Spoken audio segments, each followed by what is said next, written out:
Spoken label. I haven't thought about flying for a long time. I haven't dreamed of that moment when I was alone above the clouds for a long time. I haven't dreamed of waking up in a room surrounded in blue and green grass for more years than I could dream of remembering. I haven't walked back into the past or scratched on the doors of my origins, where it all came from, since I held up that cape for the last time. Return to Kent Town 10th Year Anniversary Edition is a revised version of Andy N's first poetry book. The book can be purchased from Amazon and it contains numerous additional material. Spoken Label. Hi, it's Andy N from Spoken Label. Thank you today for streaming or downloading another episode of Spoken Label. Spoken Label was originally set up on beginning of 2016 and as of speaking has currently nearly 300 sessions. The full archive is available on Spoken Label bandcamp.com. Although it is available for free for stream and download if you wish, I am always grateful for any sort of kind of donation to enable me to keep the running costs of this podcast going. And enjoy. Take care. Bye bye.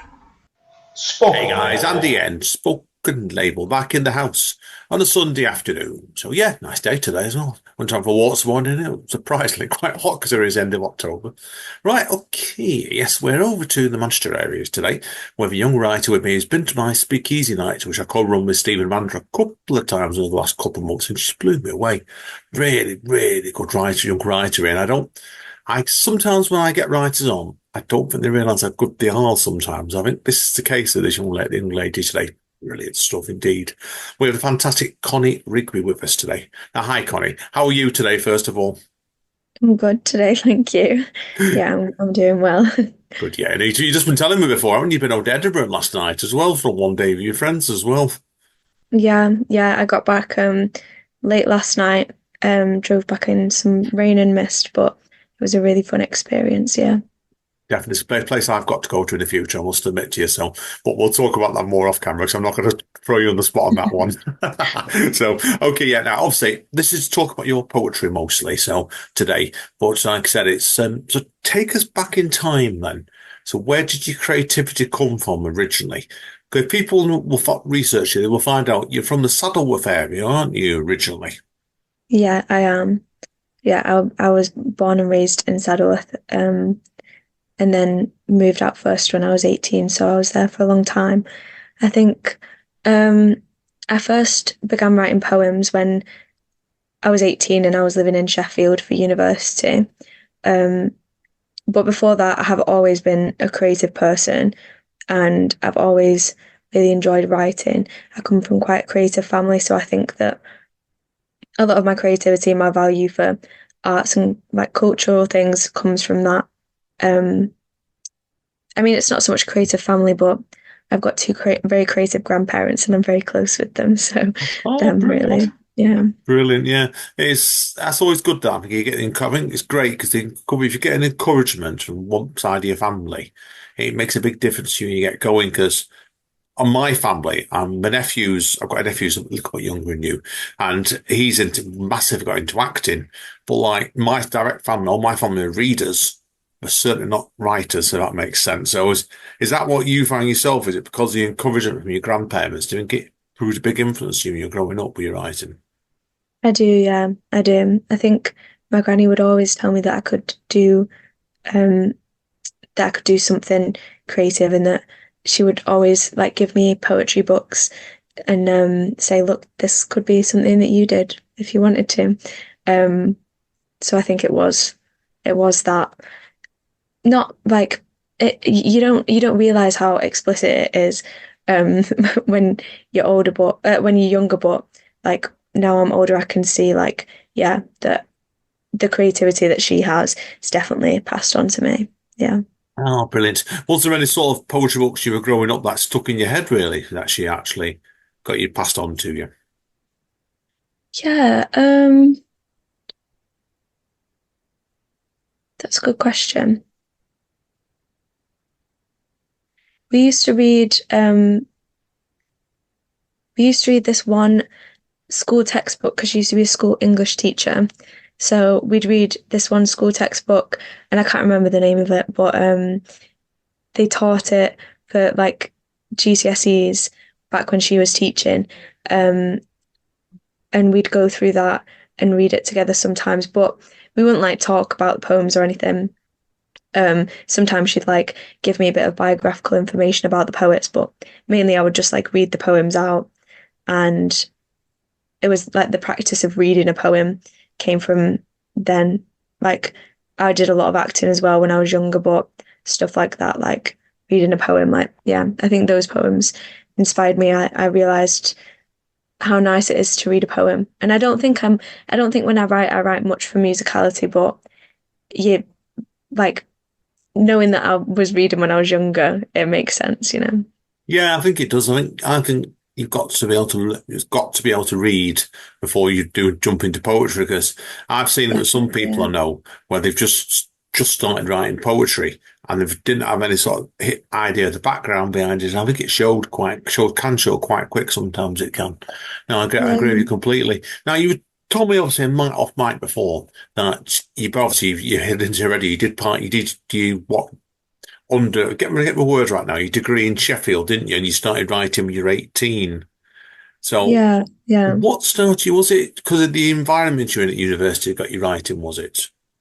I think so I'd just picked my degree and um I hadn't that so I started off doing German and politics, and I wasn't enjoying it. I felt like I wanted to do something more like literature based, and I had a friend who was doing English lit, so when she was picking her modules, she was like talking about this choice that she wanted to do with poetry.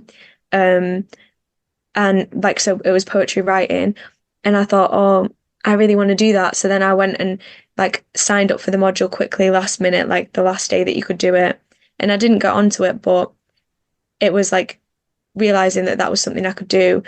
I wrote a poem for the module, like to get onto the module, because it was the first time I'd ever had a reason to write a poem, a deadline to write a Wow. poem as an adult, you know. And I did it, and that was, I think, the first formed poem I've written. And yeah, I'd say it was who I was around. Like I was 18, I'd just moved out. Went into the pandemic in my first year of university, so Oh, of this was course before all of that. you would have done, wouldn't you, as well? Oh God. Yeah, yeah. So this was before all of that. I think um, I was really glad that I discovered poetry before the pandemic and discovered writing before the pandemic.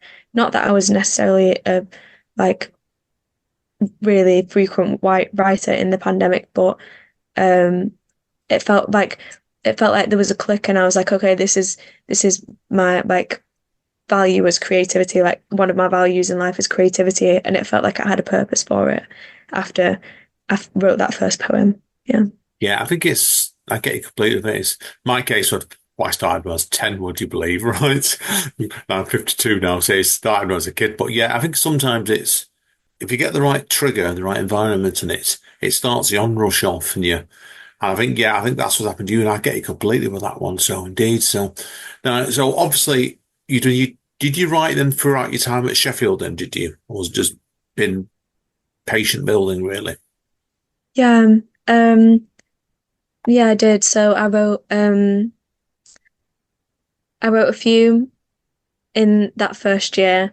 Um, and then the next year I had the opportunity to take that module, but like the higher year up. So then I was writing in a workshop space, academically, like so I wrote throughout that whilst I was in Sheffield, but that was just one module. I was still doing German. That was my main degree. I was just doing German. I dropped the politics by then. Um, but yeah, so I wrote in my workshop then, and then I was writing when like I was doing my undergrad, the bit of it that I was in Germany, I was writing for that. But yeah, I wrote the whole way through Sheffield, but I don't think that I wrote like, apart from when I was doing it for that workshop, I didn't write like a poem every week. I wrote like when I really felt the need for it. Yes, that's right. Because I think that's a struggle with, well, not a struggle, but a thing, how often do people really write? Do they write till they get right when they get the inspiration, or do they sit down and have these writers' routines that everybody talks about? Yeah. Yeah, well, I've got into the routine side of it really, to be honest with you, but at the minute of me, Mm, that's not poetry, unfortunately. So it's not. I'm writing lots of yeah. stuff that's not just necessarily poetry at the moment. Same with podcasting, really. So yeah, I get it completely. Now, Mm. obviously, when you finish it, you moved to Sheffield. I know you went to Germany for a while, didn't you, as well? So I want to learn about coming to Germany. How did this inspire? First of all, how did this impact you as a writer when you went to Germany then? I think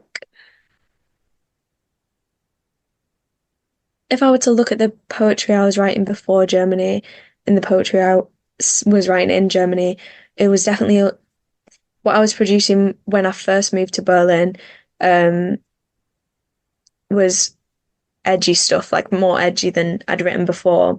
But before I moved to Berlin, I lived for 3 months in Dresden, and I'd just been broken up with, and I moved to the country, and I had no job and no friends and no, like, I'd meant to have this job, but Brexit had messed it up. So I was just there for 3 months, doing nothing.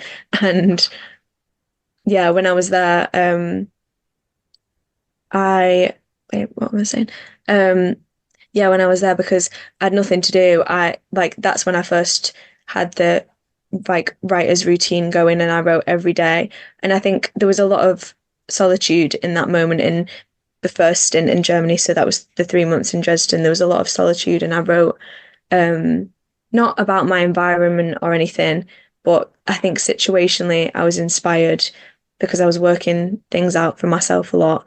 And that's when I first was engaging in like writing pastiches and stuff. So like copies of other poets' works, and getting myself involved in writing like poetry prompts, and like really trying to force that creativity to spark. Um, but yeah, I think that like after that, after those 3 months in Dresden, I called myself a poet. I remember saying to my friends, like, I've got nothing to do, so occupationally now I'm a poet. Like that's all I'm going to be for now. Oh, brilliant. Yeah. Because everything was going so bad with that job. But yeah, I've yeah. done that. I've done that with jobs before now. And like it's your poetry, when you're writing, sometimes when you're at the job is only keeps you going. So yeah. Mm. I could definitely relate to that one. Now obviously after that then I know the journeys you came back to England again, didn't you? And which way around was it? Did you go back to Sheffield or did you come back to Manchester after that? I forgot what you told me before now. Yeah, so I came back from Berlin and moved back to Sheffield for uni, for my final year of uni, my final year of my undergrad, and then after that, I went back to Berlin again, and then after that, I came back to Manchester. Yeah. Yeah, I think you definitely could have kept me on my toes there. That's not like it's.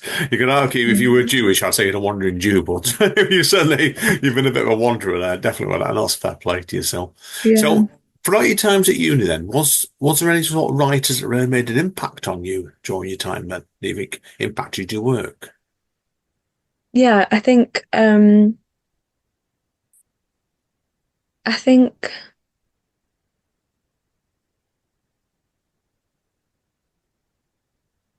Anne Boyer, um, and Alice Notley and Maggie Nelson, um, are always the three I go for. But Maggie Nelson especially, she wrote Bluets, and that's kind of like a creative nonfiction memoir of hers. Um, but she is also a poet, so like every line of it is really interlaced with poetry, and it's so lyrical. I know of her The Argonauts, don't you? Which I've got it with Kindle as one of those books I've got to read. I'll be honest with you. So Yeah, yeah, the Argonauts is hers as well, the Argonauts and Bluets. But yeah. I'd say actually the Argonauts is probably my favourite. But yeah. good guess on me then. Straight away cause like I said I'm always a believer. I always like to read when I get a chance, but it's It's getting time sometimes, honest to God. You just never seem to get time the older you get. Take that for me, Connie. I know. It's just my life's so frantic at the best of times. I'm guessing yours will be the same because I know you're back in Manchester now doing your masters at the moment, aren't you, as well now? I am, yeah. I am, yeah. Um, and I think so. I am supposed to, in theory, have a lot of time for reading and writing, doing a creative writing masters, but frantic life makes me feel like I don't sometimes. But yeah, um, I only do 2 days at uni actually. I only do 2 nights, so it's 6 till 8 on a Monday and a Tuesday. That's the way that the Manchester Writing School Poetry Masters is set up. And there's one night for like reading poems and one night for workshopping, like reading. So like the module I'm doing is 20th century poetry, and then I'm doing a workshop module, which is where I workshop other people's work. So yeah, a bit of reading, a bit of writing in there. But I think with Manchester, there's so much going on all the time, like the cultural events, like seeing my friends and like traveling to see other people. Yeah, and working as well, of course. Like all of that is a lot of hours. But I do get a chance to write and read, yeah. Yeah, But I yeah, know what it you mean. is. Yeah. I've got friends that have done that identical course you talked about there, actually. So I believe it's a very, very good course. So, and have you found do you think this has impacted your work a lot then since you started doing this course? You've been on it since, was it January you told me? Was it January. January, wasn't it? You told me, yeah. Yeah. Yeah. So when I first started it in January, I felt like I hadn't written in a while, or if I had written, it was in Berlin, which like I'd moved back from Berlin. I didn't really want to move back. I was feeling really like homesick for it, even, I missed it a lot. And all of these poems that I wrote were in a completely different setting. And there I was I moved first to my mum and dad's house, so I was back in my childhood home, and I had these poems like that I didn't recognize the situation that I wrote them in anymore, like it wasn't around me. So I felt like I had a bit of a stunted creativity when I started the course, and then seeing I was really overwhelmed by how talented everybody else was. So for the first semester, really, I was kind of just like a deer in headlights, like, wow, like this is what it's like. I don't know. I just felt a lot of imposter syndrome and all of these really talented poets, and I was just taking in so much of other people's poetry, like reading like all of my peers' poetry and reading like the poetry that we had to read for the reading module then.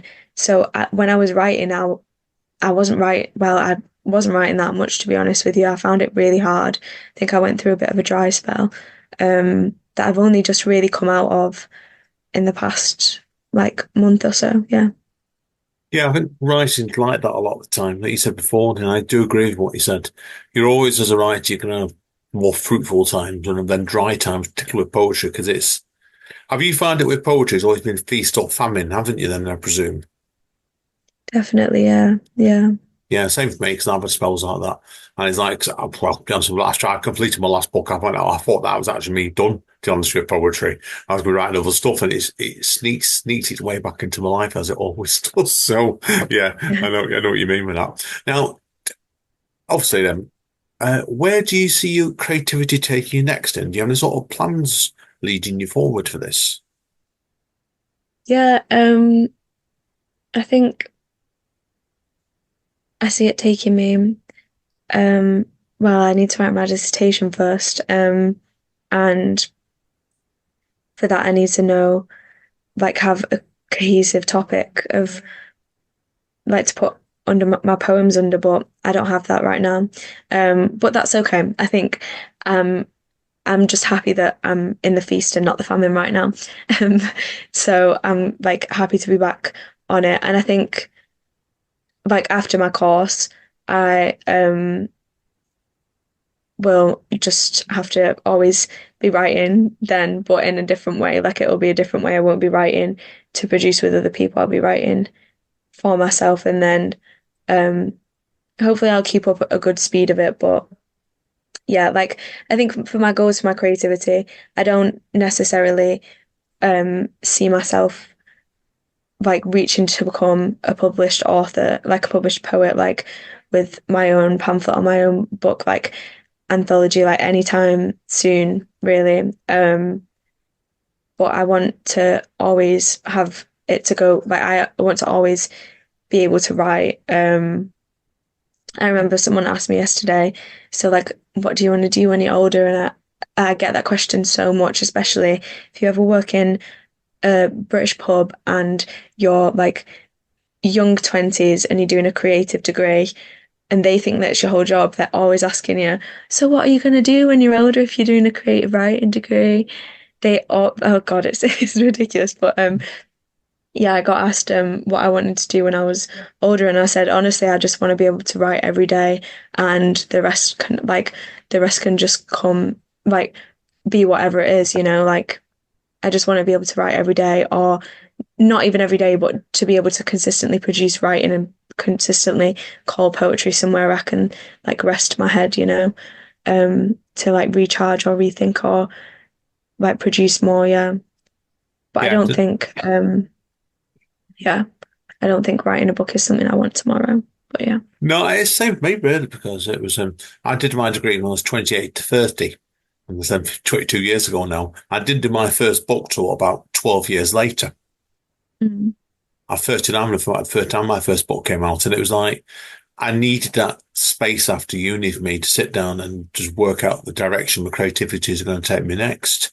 And Yeah, I yeah. think, you probably do need that sometimes when you finish off all your qualifications and stuff like that. So to try and I think it'll direct you to it in its own way, if that makes sense, I believe. I agree, yeah, I agree. So, well, good luck with it, Connie, anyway. So keep us informed. Like I said that. So, but okay, now, if people want to research online, they're going to struggle to find you anyway. So, because you're a lady of mystery, aren't you? To quote you tell me before. So now, so if people Yeah. want to track you down afterwards, we said already, you will give out your email address, won't we? So would you like to tell people your email address then? Yeah, it's Connie Louise Rigby poetry at gmail.com. Yeah, I think it's pretty easy to spell. Yeah, definitely. I'll put it in the write up of the podcast anyway. So that way then, so Yeah. brilliant stuff. Okie dokie. Well, we'll wrap up part one here. Now, hang around, everybody, because when we come back, Connie's going to do a few poems for us. And considering what she's done at Speakeasy a couple of times, I'm really looking forward to this. So see you all in 2 shakes of the dice.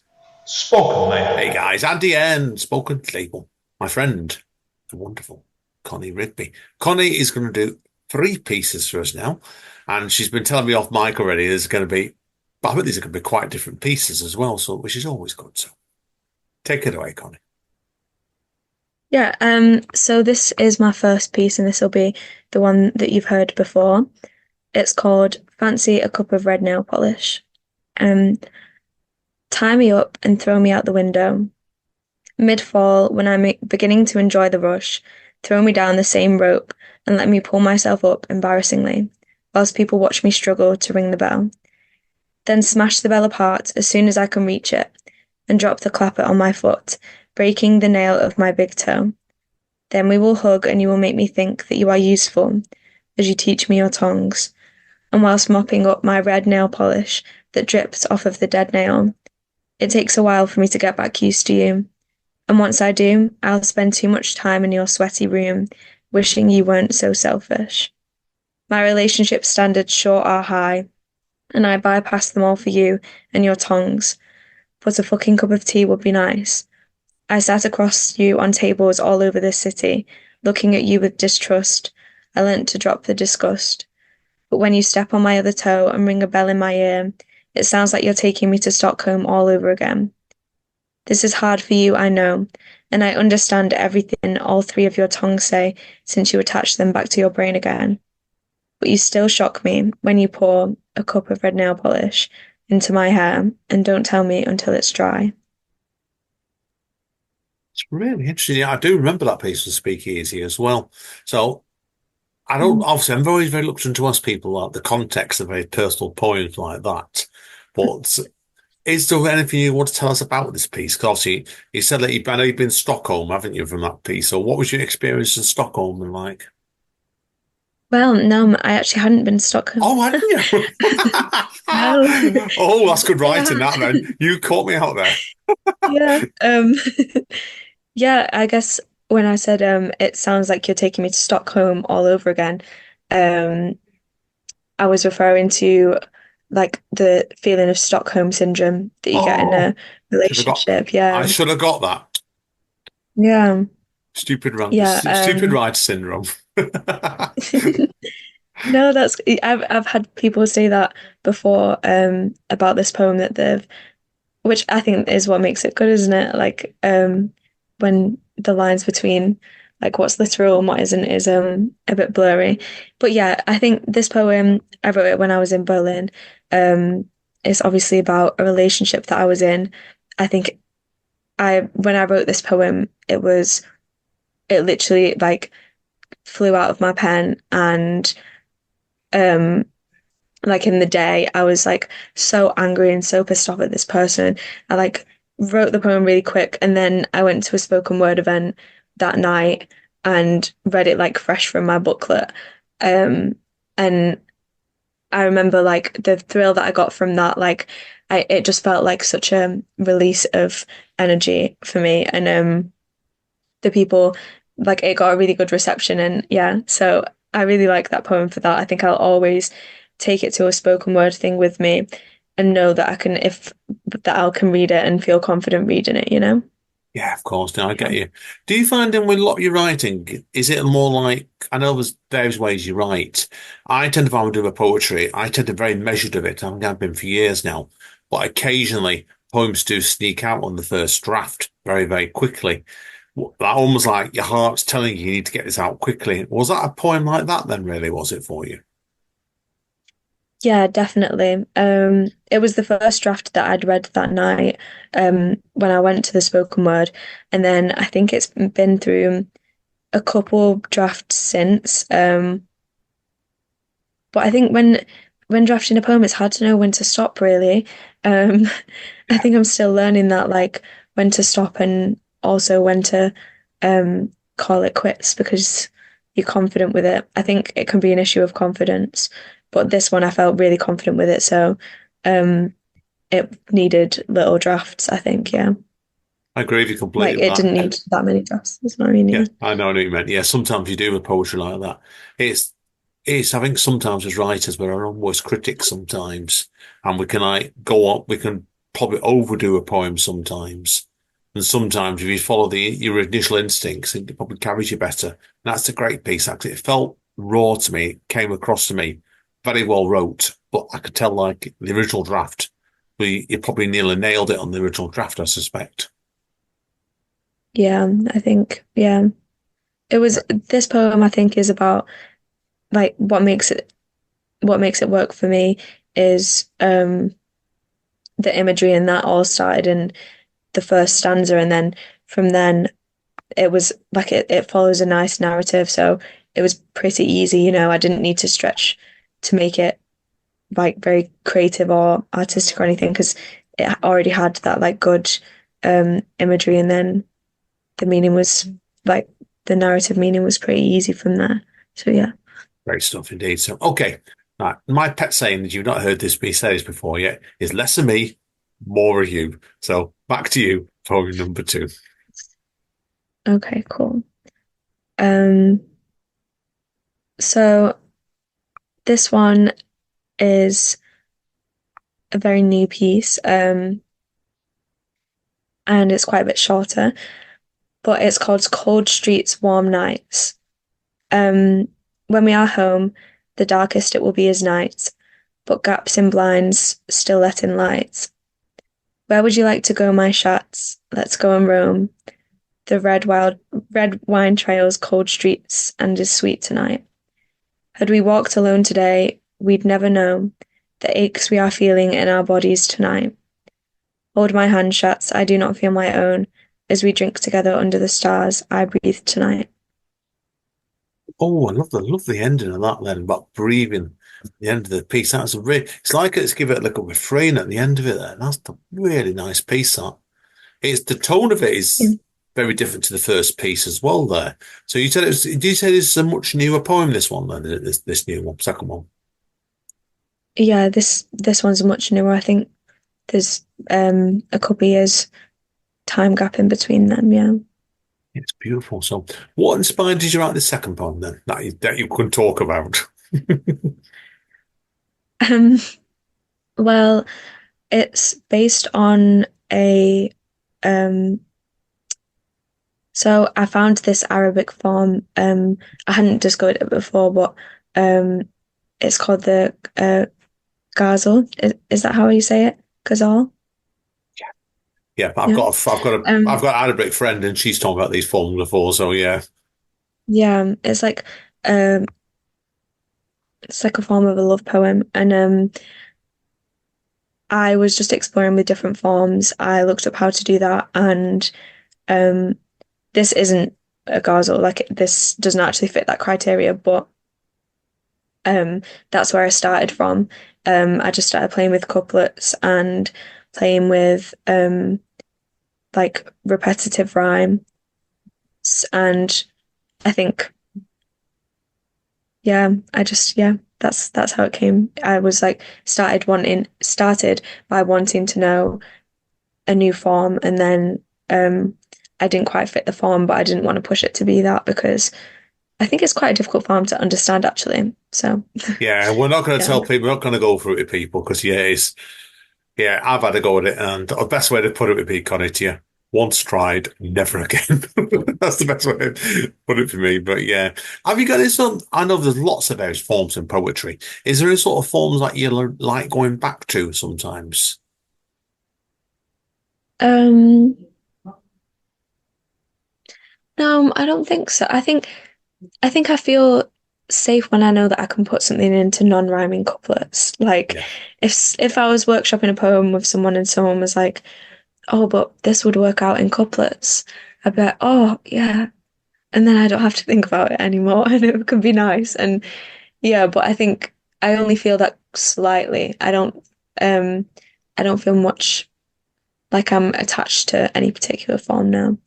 Yeah, Um, yeah, no, I agree. yeah. I agree. Agree with you. I'm much more non-rhyming person myself when I do them. I have Napolino this year, so I presume you know that it's National Poetry Writing Month. I had to go at writing 30 Mhm. sonnets in 30 days. I'm not doing that again. That's the best way to relieve that. So yeah, I know what you mean there. Yeah, So sonnets are big nowadays. Everyone's getting back into their sonnets, aren't oh, they? it Might was try one soon. well, see if you can do 30 in 30 days like I did. The best way to put it I would might be, leave that to you, actually. yeah, leave that to me. Honestly, I don't recommend it. Anyway, but always is right. Always believe you've got to challenge yourself. Anyways, yeah, go for it seriously. Okay, now we're on to the big Mm. finale now, aren't we? So, dun, dun, dun, dun, dun. Back to you for your third and final piece. Yes. So I'm going to read you a really fresh poem now, that is not finished because I think, um, yeah, that's just a nice thing to do to share an unfinished poem. Um, it's not the final draft. It's probably the second to final draft. But yeah, I will read that now. Um, it's called Plastic Prayers. I borrowed my friend's rosary for the night. It dangled as I two-stepped to the beat. I gripped it as the room shifted proportions. The drinks of bystanders spilt down my back. It dangled as I two-stepped to the beat. The plastic paperweight rosary did not protect me from the drinks of bystanders spilt down my back. But God knows, it was better than nothing. The plastic paperweight rosary did not protect me from the dance floor after image filled with shadow people. But God knows it is better than nothing. The rosary tattooed on my left arm lies forgotten. Yeah. Ooh, that's interesting. Uh, Obviously, with an incomplete poem, it's hard to ask you what the impetus of this piece was. It does feel like it was. Is it like a work piece or something you wrote? Was it a seed either you wrote it in work, started it, or did it come from something in work? Did it? Isn't? No, it was about it was about going out with my friends, I guess. Yeah. That would have been. I guess there was one or the other. I wasn't sure then. To be honest, with you. I know obviously when you tell me what your day job is, I wasn't sure then for a minute. So, but yeah, no, it was excellent. That was yeah. So you said 40 is obviously is unfinished. Do you have any ideas in the direction you're going to take it yet, or is you're going to let it dictate itself to you? I think so this right now it's in the form of a pantoon. So again, that was just me picking a form and that matched the topic I wanted to write about, which was like this repetitive music on a night out. And I've done that now. I think I can take it out of the pantoon form and move away from that and emphasize, like, I know that there's some things about it that are clear to me and not clear to others. That happens so much with my poetry. Um, but I'm going to emphasize what I want to be clarified more. And yeah, there's the image that comes into the end, the rosary tattooed on my left arm lies forgotten. I think I'll switch that up and put it at the start so that I can have another weighty ending. Yeah. Yeah, I'm excited to see what I can do with this though. Yeah, I'm intrigued. Well, yeah, it does. So that's what obviously arguably is the first draft. It's a very good first draft, certainly. So, yeah, good luck with that definitely. So I like the idea what you've done there about possibly moving the end to the beginning sometimes. That way you're swapping Yeah. the emphasis and the focus on the piece there, and it can give it the poem a completely different structure sometimes. And I think that would work really well here, to be honest, straight. No, excellent stuff, Connie. Good luck. Yeah, thank you. Okay, well, that's it today, folks, for our episode of Spoken Label. I want to thank Connie today because this has been a really, really fascinating podcast here, and she's made me think with her work, and that's always good for writing. So thank you today, Connie. You're welcome. Thank you. Okay, guys and girls, yeah, that's it for today. Now, I'm going to ask Connie to hang around because I do need to speak to her off mic, as always. Well, thank you again, Connie. It's been a pleasure today. So, okay, folks, as Don Callis over at AEW Wrestling says, stay safe and stay over. And we will see you all next time. Spoken Label.